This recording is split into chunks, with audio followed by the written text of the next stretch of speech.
Hello, class. Welcome back to your class on Old Testament prophets. In the last class, we had started the book of Daniel, who is an exilic prophet, and today we are going that was our first class, and I have already informed you that we will be dividing the book of Daniel into four parts, and we will be having four classes on the book of Daniel for the ease of the explanation because it's a big chapter, it's a big book and not chapter wise, but there is quite a lot of depth in the book and a lot of explanations and visions and all. So we will, that is why we have divided the book into four parts. So in the last class we have already covered the portion of the background. We have covered the portion of the themes of the book and the theological themes of the book, and how or where to place the book of Daniel, whether prophetic or apocalyptic or the different kind of literatures or genre that we saw in the last class.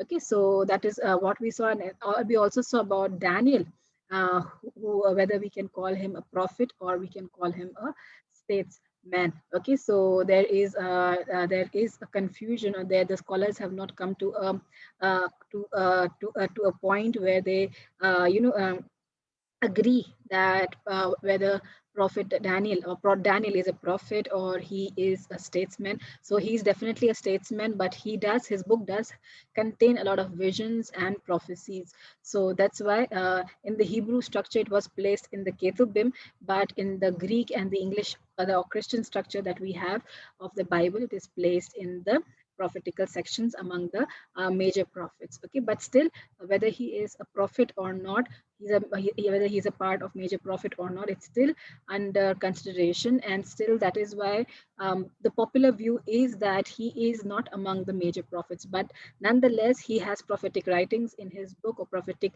scriptures in his book. Thus we are going to cover this book also in our curriculum. Okay, so today we are going to begin with the second class, or the second part of the book of Daniel. So today we will be dealing with his life in Babylon, his and his friends' life in Babylon, and how and why they were selected to be statesmen or officials in the kingdom of Babylon. And we will also deal with the visions, or the dreams that the king saw. Okay, the two dreams that the king Nebuchadnezzar had seen. And we will also talk about the party that Belshazzar has, and then the writing on the wall that we see. Okay, so these things will become covered in this section or today's class. Okay, so without wasting much more time, let us begin. So let me start sharing the screen with you. Okay, so today we are going to deal with the second part. So let's continue with the second part. So this is about his life, his and his friend's life in Babylon. Okay, and this at this time we know the ruler is Nebuchadnezzar. Okay, so this is Daniel's training and Nebuchadnezzar's dream. Okay, so Daniel and his friends were selected for Babylonian service or civil service because of their youth, health, and intellectual capabilities or capacities. Okay, so there were reasons why Daniel and his friends were chosen to be a part of the Babylonian civil service. They were just not randomly picked up, but they were selected among the, we have already spoken that they were selected from among the cream, or the top notch, or the nobles of the captives, of among the captives. So they were young, they were strong, they were energetic, they were healthy, they were intellectual people. So that's why they were chosen. So let's see how and what the training was all about. So according to Chris Wright, Nebuchadnezzar's diploma course in the civil service lasted for around 3 years, and it involved four important elements. So so there were four things that the people who were selected, or the candidates who were selected to do the course, were taught. Okay, so they were educated in education in Babylonian culture, state management, a career in political administration in state, and substitution of Babylonian names for Jewish names. Okay, so we all know that their names were changed. Okay, their names were changed to from the Hebrew names to Babylonian names. Okay, so these were the four things that they were taught and they were trained in order to become the civil servants in Babylon. For the Jewish young men, it required a huge cultural change and a reorientation. Uh, could they have accepted the new arrangement? or would they be compromising their faith? Okay, so there were a lot of questions that we may ask, or there were a lot of questions probably that were going on in their mind, whether they will have to, choose, pick and choose, especially compromise with their religion, compromise with their faith, compromise with their Jewish practices. Okay, so there were a lot of hesitations, there were a lot of confusions, and there were a lot of uncertainties that we can see that these Jewish men were facing in these times.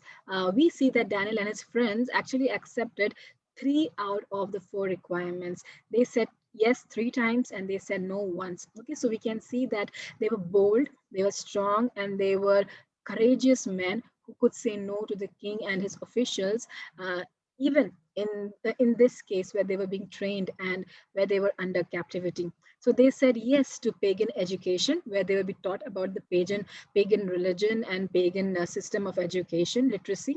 Then they said yes to political career, and they said yes to the change of names also, but they said no to the king's food. Okay, so among all the four things, education, political career, change of name, and the health thing, that is the king's food, they said no only to the king's food.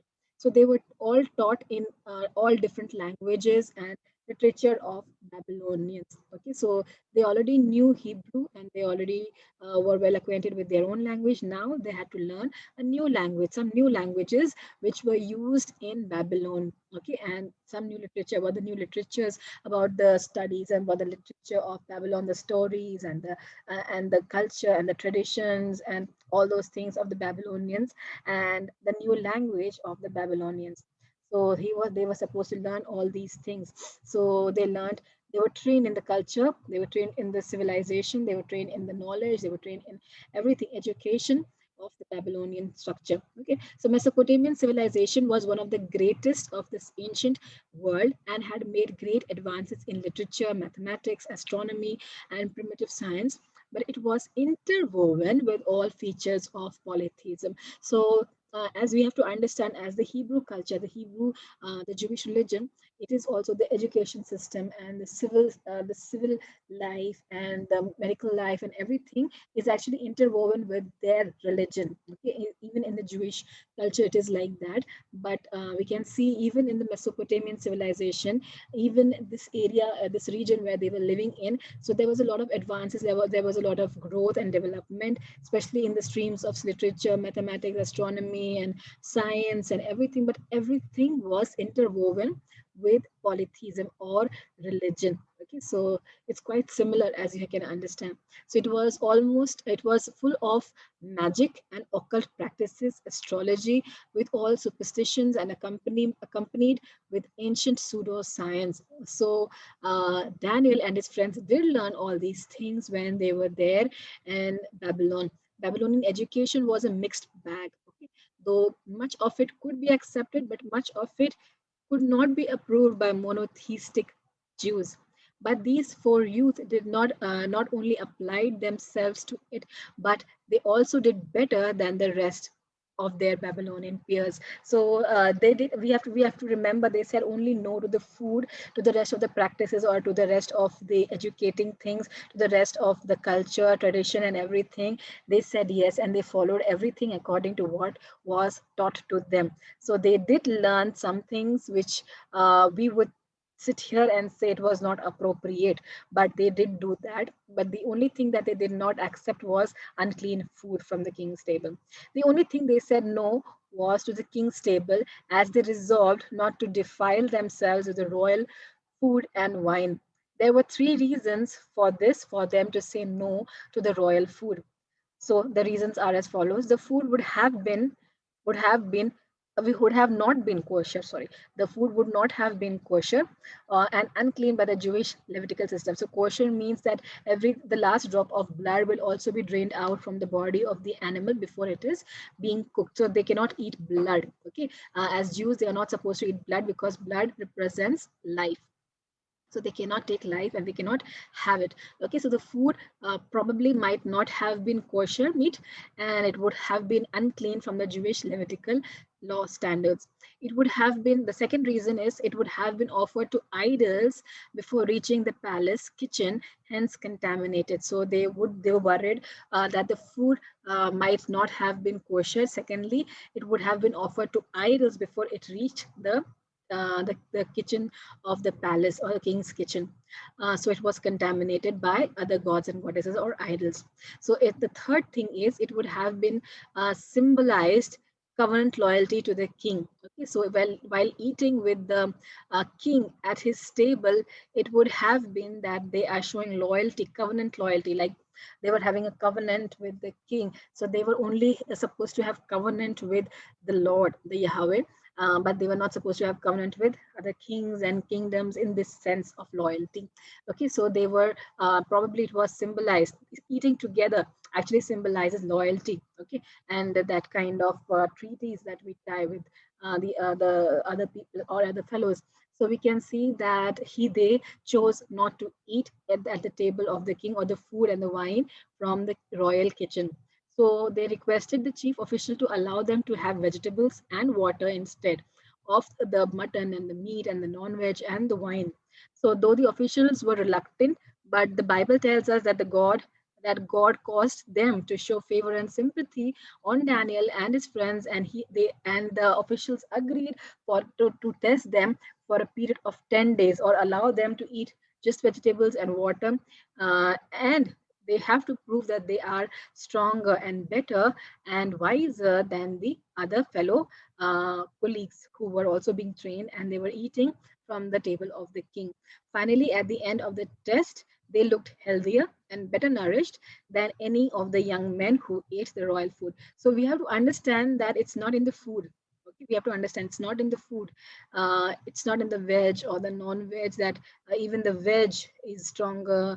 The veg makes you strong. It's not in the food. It's on the favor of the Lord, because the favor of the Lord was upon them and they were doing the right things. So they were more healthier, more stronger, more nourished in comparison with those who were taking the royal food.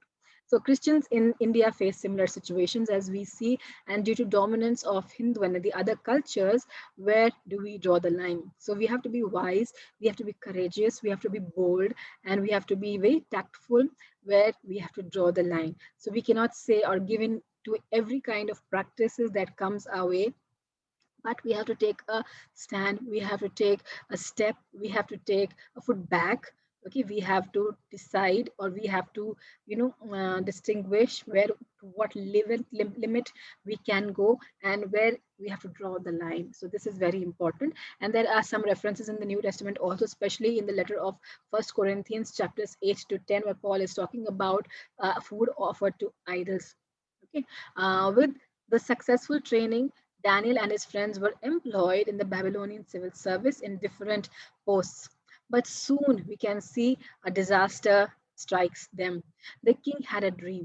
Okay, the Nebuchadnezzar had a dream, and a recurring this dream was, it reoccurred. Okay, it recurred, and we can see that the king was unable to sleep. It became a nightmare, and which kept him awake for night. So after seeing this dream, the king was kept awake for night because it was a nightmarish dream.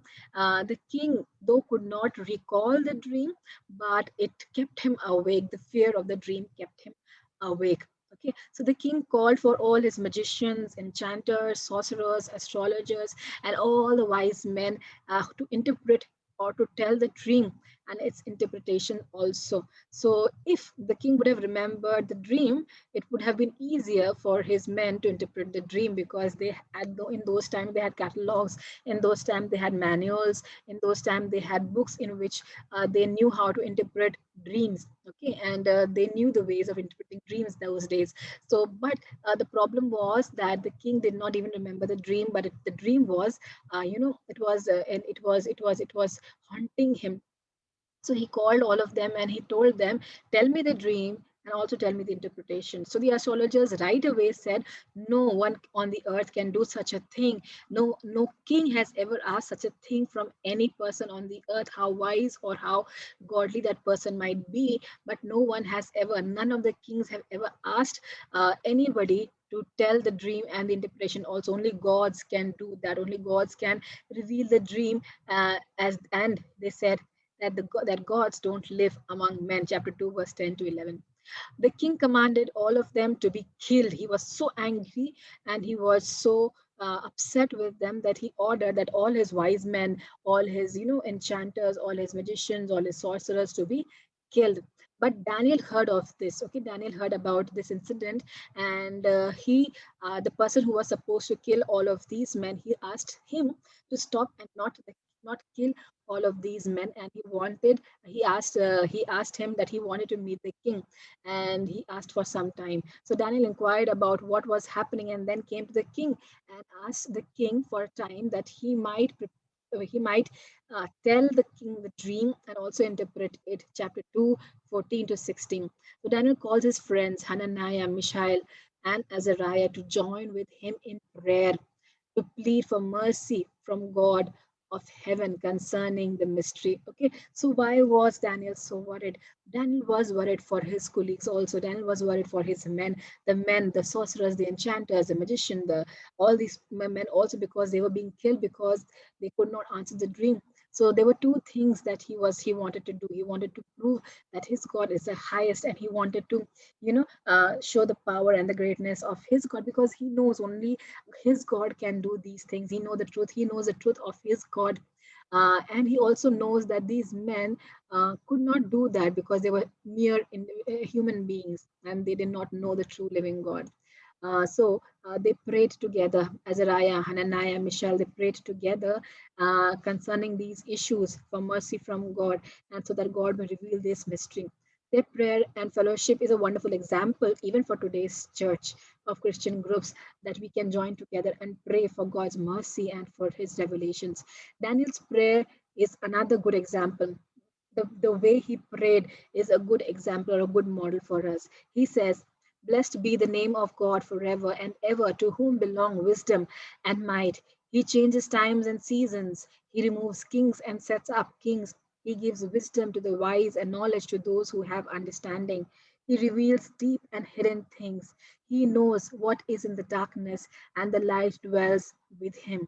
To you, O God, of my fathers, I give thanks and praise, for you have given me wisdom and might, and have now made known to me what we asked of you.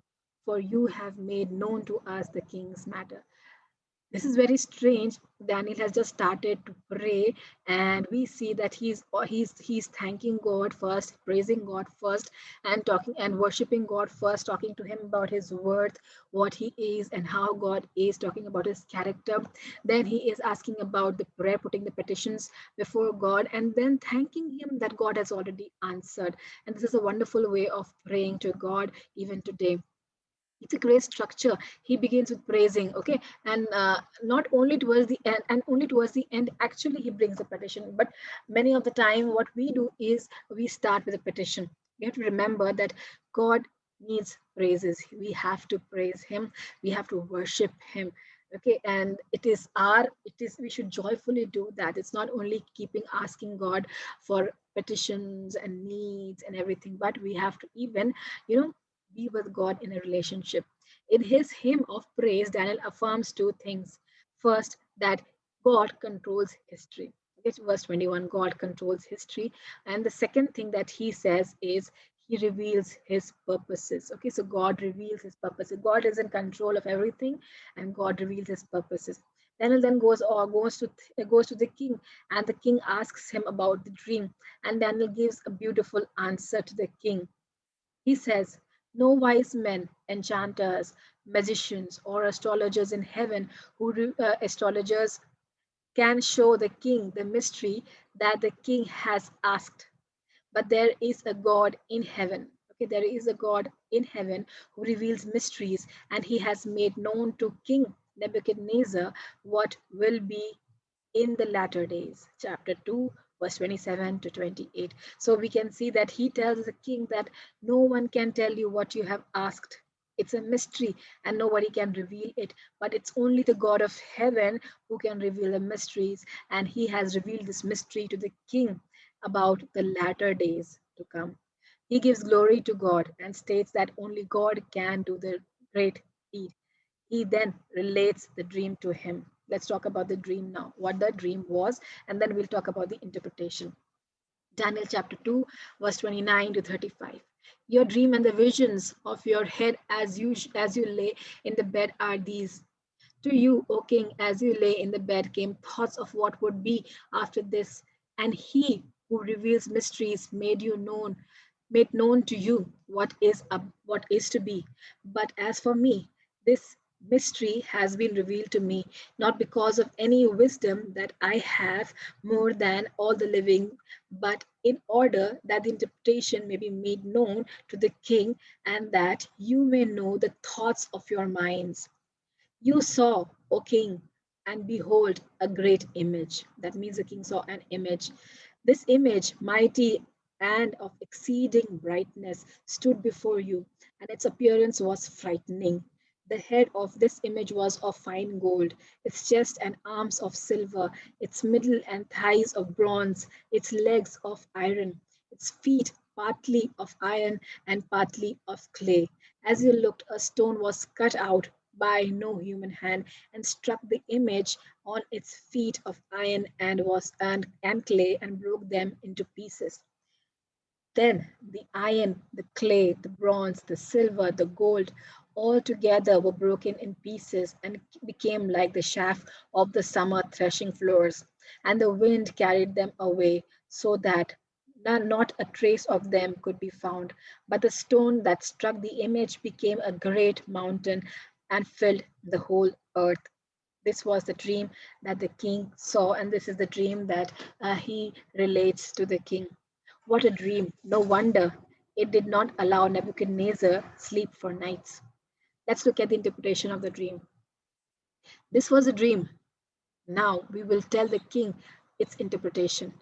You, O king of kings, you, O king, the king of kings, to whom the God of heaven has given the kingdom, okay, to whom the God of heaven has given the kingdom, the power and the might and the glory, and into whose hand he has given wherever they dwell, the children of man, the beasts of the field, the birds of the heavens, making you rule over them all. You are the head of gold. He is the head of gold that God has shown him in the statue. Another kingdom inferior to you shall rise after you, and yet a third kingdom of bronze which shall rule over all the earth. And there shall be a fourth kingdom strong as iron, because iron breaks to pieces and shatters all things. And like iron that crushes, it shall break and crush all these. As you saw the feet and the toes, partly of potter's clay and partly of iron, it shall be divided kingdom, but some of the firmness of iron shall be in it. Just as you saw iron mixed with soft clay, and as the toes of the feet were partly iron and partly clay, so the kingdom shall be partly strong and partly brittle. As you saw the iron mixed with soft clay, so they will mix with one another in marriage, but they will not hold together, just as iron does not mix with clay. And in the days of those kings of God of heaven will set up a kingdom that shall never be destroyed, nor shall the kingdom be left to another people. It shall break in pieces all these kingdoms and all these kingdoms and bring them to an end, and it shall stand forever. Just as you saw that a stone was cut from a mountain by no human hand, and that it broke in pieces the iron, the bronze, the clay, the silver, and gold, a great God has made known to the king what shall be after this. The dream is certain, and its interpretation is sure.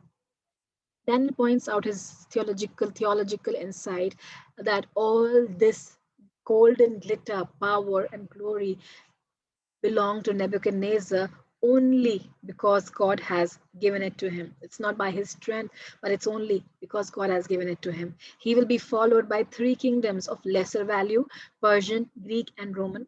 The fourth kingdom will be extremely powerful, but there will be internal disunity and instability. It splits into two parts, the feet and toes, as the Western and the Eastern empires, and will finally collapse under the God hewn rock of Christ. So, this kingdom will be divided into two parts, the East and the West, and God will finally, God through Christ is going to finally collapse this kingdom. This comes out from this comes from this comes out from, it is the work of God so indestructible and will grow and spread. So this is the kingdom of Jesus Christ. This is the kingdom of God that has that, even the stone also, if you can see, it was not carved or broken or cut through any human hand. It was God who cut the stone. Like, it was God who sent Jesus Christ. So we can see it was Jesus Christ and his kingdom that is going to break down or shatter these kingdoms, this Roman kingdom or the Roman power or the human kingdoms that is over there, the last kingdom that is going speaking about. Okay, so it is the work of God and it is so indestructible and it will grow and spread. So the kingdom of God is going to spread far and wide. Nebuchadnezzar falls prostrate before Daniel after hearing all this and says, "Surely your God is the God of gods and the Lord of kings and the revealer of mysteries, for you were able to reveal the mystery." Then he appoints Daniel as the head of Babylonian province, and at Daniel's request, he appoints Shadrach, Meshach, Abednego as administrators over the province of Babylon, while Daniel himself remained in the royal court. So this was the dream of Nebuchadnezzar, which Daniel actually not only revealed the dream but also interpreted through the power and the wisdom of God Almighty. And by doing this, even Nebuchadnezzar comes to know the power and the sovereignty and the might of and the wisdom of God, that He is the God of heavens and the earth. He is the God who gives dream and interprets dreams. Now let's move ahead. Let's move to the second thing. This is the image and the fiery furnace. So this is a story again that we see of Daniel's friends. We have already seen that this first part or the first section of the book is about Daniel and his friends. This is narrative. So this is a narrative about an incident that happened with Daniel's friends. Okay, so though Daniel had pointed out to Nebuchadnezzar that he is on the top only because of God and he has power because of God. But we see that Nebuchadnezzar does not learn the lesson from that dream, neither does he learn the lesson from what was interpreted by Daniel. He builds a giant golden statue of 90 feet high, 9 feet wide, and places it in the plain of Dura in the province of Babylon. So now, what Nebuchadnezzar does, he already has seen a dream of a big, big statue, his statue. Okay, so we can see that he has already seen that dream, but now after some days he is building a huge statue quite similar, uh, nine golden of gold. It is 90 feet high and 9 feet wide. Okay, so what the statue represents, no, it's not clear. Neither is it mentioned why that statue was made. So this statue, this gold statue, could have been made to defy actually Daniel's message. So there's a possibility that because Daniel told him that the power belongs to God and it will be destroyed and it will be broken down. So we can see that probably to defy what Daniel has already said and to show his power and might, Nebuchadnezzar probably built that statue, that huge statue. It's not clear. The interpretation of that statue is not given, and it is not clear. It is just an assumption that the scholars are making regarding the statue.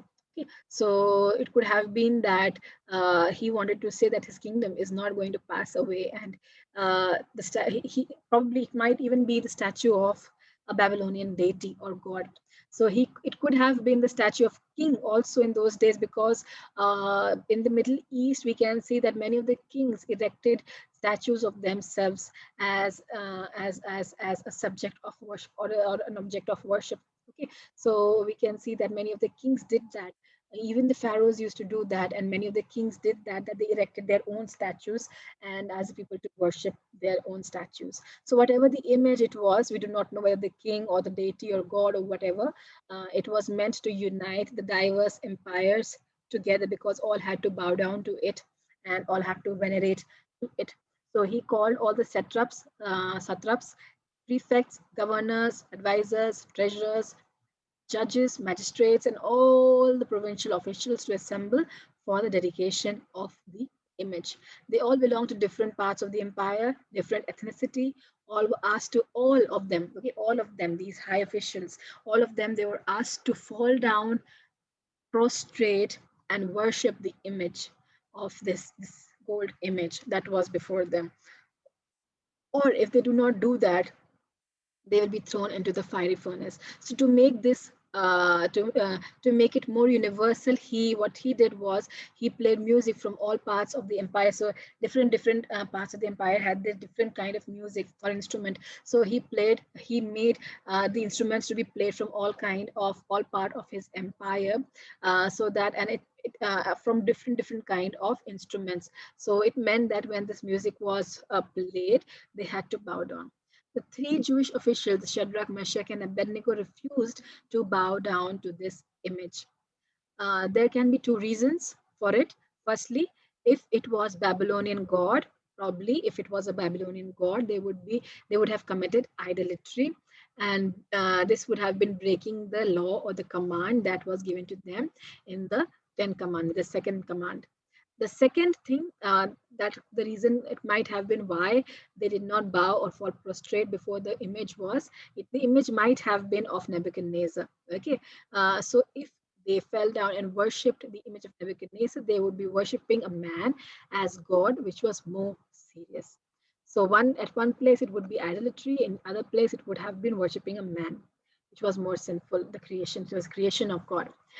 So when the king came to know this, he asked them, "Is it true, O Shadrach, Meshach, and Abednego, that you do not serve my gods or worship the golden image that I have set up? Now, if you are ready, when you hear the sound of the horn, the pipe, the lyre, trigon, harp, bagpipe, and every kind of music, to fall down or prostrate and worship the image that I have made, it will be well and good. But if you do not worship, you shall immediately be cast into a burning fiery furnace. And who is the God who will deliver you out of my hands?" So now, if the last statement, if you see over here, "and who is the God who will deliver you out of my hand," it simply means that he has forgotten. He has forgotten what Daniel has already told him. He has forgotten the God of Daniel. Okay, and Shadrach, Meshach, and Abednego. Now he's saying that no God can take them out or rescue them from his hands. So this makes this proves that he considers himself to be a deity. He considers himself to be more powerful and mightier than gods or God. Okay, so this is his pride, as we can see over here. So, and they calmly respond, "O Nebuchadnezzar, we have no need to answer you in this matter. If this be so, our God, whom we serve, is able to deliver us from the burning furnace, and he will deliver us out of your hand, O king. But if not, be it to you, O king, that we will not serve your gods or worship the golden image you have set up." Chapter 3, verse 16 to 18. They showed their firm faith and firm commitment to Yahweh even when they knew its consequences. It's difficult to have such kind of faith and firmness when we see death before our own eyes. And when we see death in front of us, we may tend to do things which we may not or might we are not supposed to do. Nebuchadnezzar orders a furnace to be heated 7 times more, and the strongest men to tie them and throw them in the fire.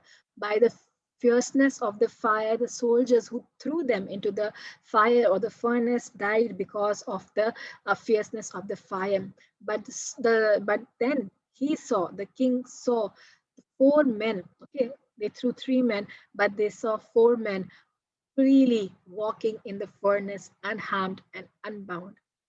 Okay, so we have to understand what is happening over here. He asked, "But I see 4 men unbound walking in the midst of the fire, and they are not hurt, and the appearance of the fourth is like that of Son of Gods." So we have to understand they were bound and thrown into the fire. But in the fire, their hands and everything is open. They are unbound now. They are walking in the fire, and they are not alone. There is a fourth person inside, and he looks like the son of gods. The king calls out to Shadrach, Meshach, and Abednego. How does he call out? What does he call them? He says, servants of the Most High God, come out.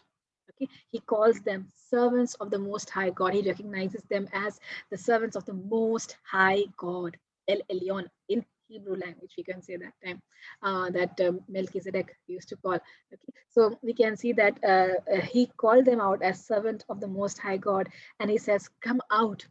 And they obeyed and walked out. Okay, they walked out of the fire. They were not burned or singed, or their clothes also did not smell of smoke. So this is the most beautiful thing we can see, that that there was not the stench of smoke was also not found in their clothes. So he promotes them. What does the king do? He promotes them. Instead of accusing them, he promotes them and orders that anyone who opposes Shadrach, Meshach, Abednego, or their God will be destroyed. Now, this is the second time that Nebuchadnezzar realizes God, the power of God, first in his dream through Daniel, and now we can see through Shadrach, Meshach, Abednego how they are saved in the fiery furnace. Nebuchadnezzar sees another dream now in chapter 4. So, this is warning per warning that is coming to Nebuchadnezzar, and God is showing his power and might in all these things. But we can see the pride of Nebuchadnezzar is not allowing him to bow down to the Most High God. So now he sees another dream that is found in chapter 4 after boasting of his greatness and might and achievement in chapter 4, verse 4. So God shows him a great tree. Okay, God shows him a great tree, and it is cut down and destroyed. He calls Daniel once again because he knows who can better interpret the dream than Daniel himself. So he calls him, and Daniel interprets the dream and tells him that this prophecy is again about him. This prophecy is about him. It's a prophetic dream, and it's about the king himself. This comes true. He has a mental breakdown. Nebuchadnezzar has a mental breakdown, and he becomes like an animal. He starts eating grass. Okay, till one day when he looked up to this heaven, and then he realizes and he comes back to his senses, and he starts honoring God. Okay, and that was the time. Till that time, he became like an animal. Now we'll move ahead and we'll come to another interpretation that Daniel is called to do. So now this is Belshazzar's party and Daniel's interpretation. In chapter 5, the picture changes as Nebuchadnezzar is dead. Okay, Nebuchadnezzar is already dead, and Belshazzar is now ruling in Babylon. As mentioned earlier, that Nabonidus was a ruler, last ruler of Babylon, and his son ruled as a regent when he was away in battle. He had all authority of king. Chris Wright says that Nebuchadnezzar was a builder, but Belshazzar was a waster. He would waste everything out. Nebuchadnezzar respected the holy things and the that was brought from the other nations and kept them in the temple. Okay, all the holy things that Nebuchadnezzar brought from other different countries or nations, along with the captives, he respected those things and he kept them in the temple. But Belshazzar treated those objects with mockery and profanity. In the middle of his drunken feast, he calls for the gold and the silver goblets that Nebuchadnezzar, his father, had taken from the temple of Jerusalem. So the holy vessels which were taken, which were used to, for the in the use in the temple, those were taken. If you remember, those were taken by Nebuchadnezzar and was placed in the temple of Babylon. But when his son was in the midst of a party and a feast, and he is fully drunk at that time, he asks for a thing which he should not have done. So he asked for those gold and silver goblets or these cups, which his father had taken and kept in the from Jerusalem temple and kept in the Babylonian temple, so that the king, his wife, and concubines might drink in them. Chapter 5, verse 2. So not only were these vessels used as at the feast, but they were also used to worship the gods of gold, silver, bronze, iron, wood, and stone. So now these were being used for unholy things or unholy kind of worship of these gods and goddesses, these idols. The worst part was that with the enemies of Medes and Persians at the gate, so there was already attack at the gate. There was already Medes and Persians attacking at the gate of Babylon. And this man, this Belshazzar, is partying. This Belshazzar, instead of defending, this Belshazzar, instead of being warned, in this Belshazzar, instead of defending his own kingdom or going for a fight, he is getting drunk. He is getting drunk and using doing all these profanities. He's celebrating inside. So Belshazzar sees a human handwriting on the wall and became terrorized or terror struck. His face turned pale and his knees began to shake and his legs gave way. So when he was doing all this mockery, when he was doing all this celebration, he sees some writing on the wall, which he could not understand. He saw a hand, some writing something on the wall. He could not understand that, and he was filled with fear. He called all his astrologers, diviners, magicians once again, but none could read because that was not their language and they could not understand that language. Then the queen said, O king, live forever. Let not your thoughts alarm you or your color change. There is a man in your kingdom in whom is the spirit of the holy gods. In the days of your father, light and understanding and wisdom, like the wisdom of gods, were found in him. And King Nebuchadnezzar, your father, the king, made him chief of the magicians, enchanters, Chaldeans, and astrologers, because an excellent spirit, knowledge, and understanding to interpret dreams, explain riddles, and solve problems were found in this Daniel, whom the king named Belshazzar. Now let Daniel be called, and he will show the interpretation of what the writing was. Okay, so his mother gave him little wisdom and told him, do not be afraid. There is a man in our kingdom whom your father knows and whom he revered and whom he placed above all these wise men, and his name is Belteshazzar or Daniel. Let us call him. So Belshazzar calls for Daniel, who by now is around 80 years. Okay, he's an old man, he's 80 years now. This venerable old man first rebukes Belshazzar with his theological truth that it was God who raised Babylonian king and gave him sovereignty over the whole of the ancient Near East. Okay, so first he rebuked and first he scolded the king and he said, it's not you, not your power that you became the king, but it is God who has placed you in this position and you are misusing it.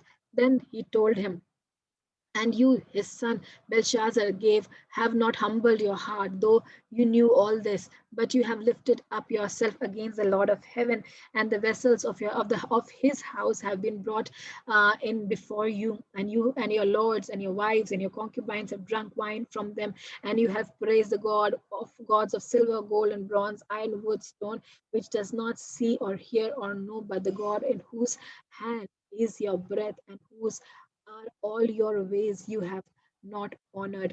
Then from his presence the hand was sent, and this is the writing that is inscribed. Chapter 5, verse 23 to 24. Then he interprets the writing. Many, many tekel parson. Many, many tekel parson, which means many, many means God has numbered the days of your kingdom and brought it to an end. Tekel, you have been weighed in the balances and found wanting. That means he has not proven himself worthy. He has fallen short. Parson, your kingdom is divided and given to the Medes and Persians. The three words on the wall literally meant mina, shekel, and half. Mina, shekel, and a half. Okay. It simply means mina, shekel, and a half. Which are the three descending values of coins. Okay, so mina is the highest value, shekel is the second highest value, and a half, which is the descending values of coins. But in Daniel's alternative reading of the roots of the word, they meant numbered, weighed, and divided. So this is a interpretive. This is the interpretive reading of the words. Where you use for dreams. Okay, for dreams you have words and you interpret words on the basis of these interpreting words, okay, or meanings. So this is how it was interpreted according to Daniel, according to the word or the dictionary that he has about the words that he saw. So it simply means numbered, weighed, divided. Mene means numbered, tekel means weighed, parson means divided, which was the verdict of Belshazzar and his kingdom. So God is passing a verdict upon him and his kingdom. He kept his word, but the honor and the office conferred on Daniel lasted for few hours only, as that very night Belshazzar was slain, and Darius the Mede took over the kingdom at the age of 62. Chapter 5, verse 30 to 31. Now, this is the last thing that we're going to see in this today's class, and this is Daniel in the lion's den. Chapter 6 is the last part of this narrative of the book, or this first section of the book. Then Darius became king. He appointed 120 satraps and 3 administrators throughout the kingdom, and Daniel was one of the administrators. Being impressed with Daniel, the king wanted to appoint him over the whole kingdom. This caused jealousy among the other administrators, and they planned to destroy him, but could not find any kind of fault in him, as he was efficient, praiseworthy, trustworthy, ethical in all his dealings.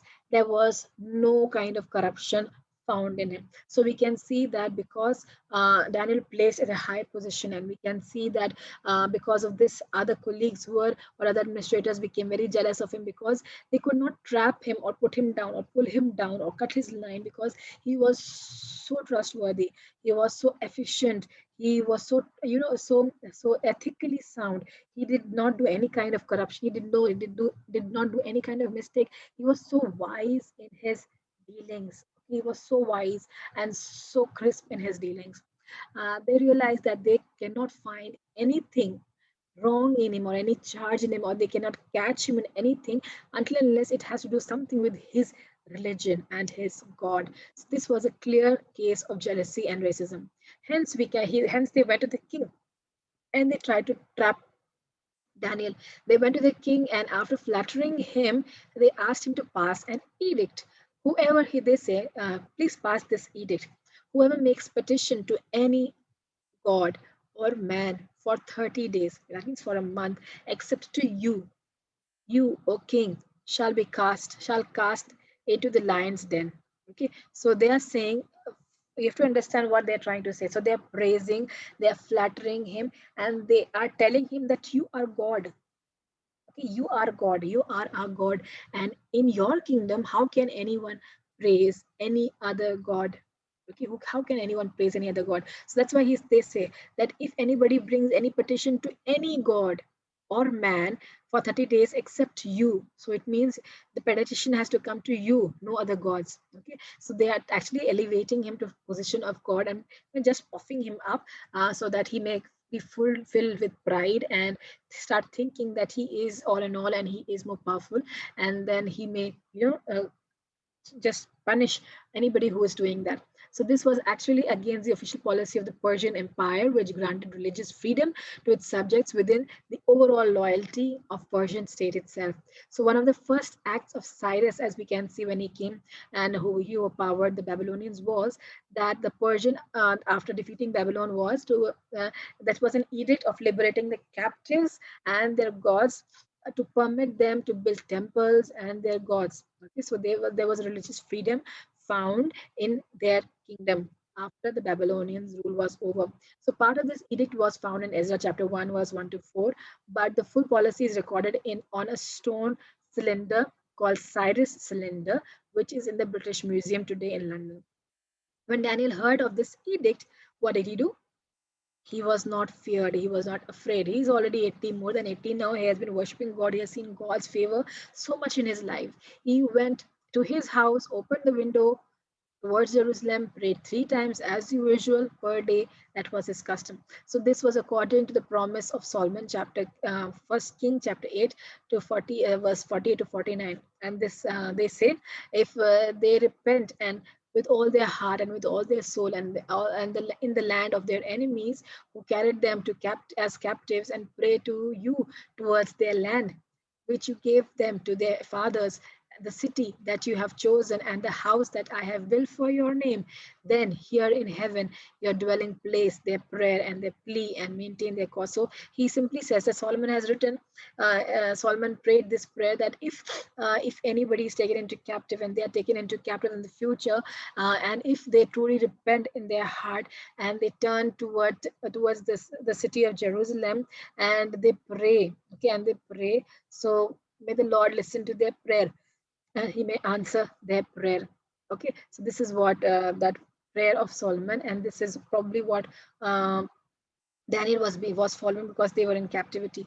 Seeing Daniel do this, his opponents went to the king and informed him about this, and also reminded him that the laws of the Persian and the Medes cannot be changed. So once they have made the law, once the king has made the law, he cannot change it. Now realizing that he had been tricked, now he wanted to save Daniel, but he was stuck, or he was caught in his own edict. In the evening, finally, he gave orders to Daniel. He gave orders that Daniel be brought and thrown into the lion's den. The king said to Daniel, "May the God whom you serve continually rescue you." So he was so sad, and he just prayed, and he just, with full wishes, he sends him. The stone was rolled over the mouth of the den, and it was sealed by the king's signet ring and the rings of the nobles, so that Daniel could not escape in the situation, or the situation should not be changed. The king could not sleep at night. The whole night he could not sleep. Early in the next morning he rose up from his bed, and he just ran to the lion's den where Daniel was, and he called out, "O Daniel, servant of the living God, has your God whom you serve continually been able to deliver you from the lions?" Daniel replied, "O king, live forever. My God sent his angel and shut the mouths of the lions, and they have not harmed me, because I was found blameless before him, and also before you, O king, I have done no harm." The king was overjoyed and gave orders to bring Daniel out. No wound was found on his body because he trusted God. This is the one beautiful thing that we can see in his answer also. Daniel proclaimed that his integrity was not only towards God but also towards the king. So it's something that is very beautiful, that even God is pleased with. He not only wants us to be a person of integrity, of obedience towards God, he also wants us to be people of integrity towards our leaders, towards our mentors, towards our officials. Okay, so he wants us to be that. So he wants us to obey, and be of integrity, of clean, of, we can say, it's ethical, or it's to be clean before God, transparent before God, and transparent before our leaders. That's what God wants us to be, and because of this we can see that God protected him. Then the king ordered that those who tried to trap Daniel be thrown into the lions den with their families, and as soon as they were thrown or brought near the mouth of the lions den, the lions, because they were so hungry, they could not eat Daniel. They pounced on these families and these men, and they tore them apart and crushed their bones. This shows that it was not a fluke, but it was a miracle of God who saved him. Then issues decrees as follows: I make a decree that in all my royal dominion, people are to tremble and fear before the God of Daniel, for he is the living God, enduring forever. His kingdom shall never be destroyed, and his dominion shall be till the end. He delivers and rescues. He works signs and wonders in heaven and on the earth. He who has saved Daniel from the power of the lions. So, in the end, it is God who is glorified, not Daniel. So, this is all for today's class. This is all for this second part that we have from the chapter of Daniel. We will meet soon with the third part or third class on the book of Daniel. Thank you, and God bless you.